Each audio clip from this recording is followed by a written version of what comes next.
সম্প্রতি সামাজিক যোগাযোগ মাধ্যমে এক ছোট্ট মেয়ের ভিডিও ব্যাপকভাবে ভাইরাল হয়েছে। মেয়েটির নাম ফাইজা আক্তার মাইশা। সে একটি দরিদ্র পরিবারের সন্তান। পরিবারের অভাব অনটনের কারণে খুব অল্প বয়সেই তাকে জীবিকার তাগিদে রাস্তায় নেমে ফুল বিক্রি করতে হচ্ছে।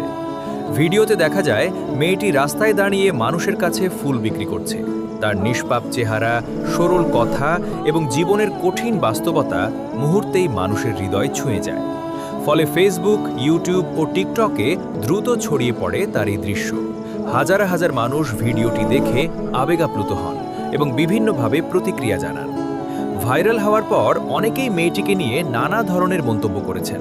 কেউ তার জন্য গভীর দুঃখ প্রকাশ করেছেন, কেউ তার পাশে দাঁড়ানোর আহ্বান জানিয়েছেন। অনেকেই মনে করেন এত অল্প বয়সে এমন কষ্ট করা শুধু দুঃখজনকই নয়, বরং এটি আমাদের সমাজের একটি কঠিন বাস্তবতার প্রতিফলন।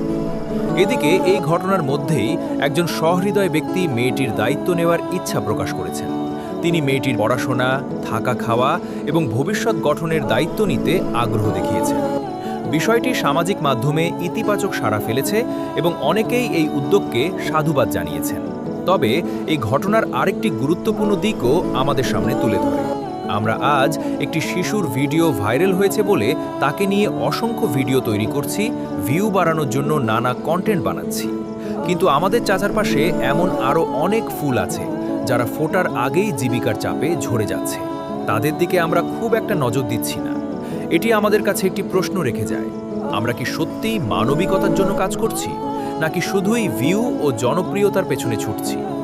যদি আমরা সত্যিকার অর্থে মানবিক হই, তাহলে শুধু ভাইরাল হওয়া একটি শিশুর দিকেই নয়, বরং আমাদের আশেপাশের সব অসহায় শিশুদের প্রতিও দৃষ্টি দেওয়া উচিত।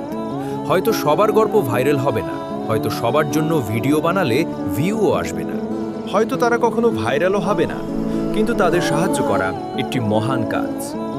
আমার দ্বারা যদি একজন শিশুর মুখে হাসি ফোটে, আপনার দ্বারা যদি একজনের জীবন একটু সহজ হয়, তাহলে সেটি হবে আমাদের সবচেয়ে বড় অর্জন। ভিউ বা জনপ্রিয়তার জন্য নয়, আসুন আমরা মানবতার জন্য কাজ করি।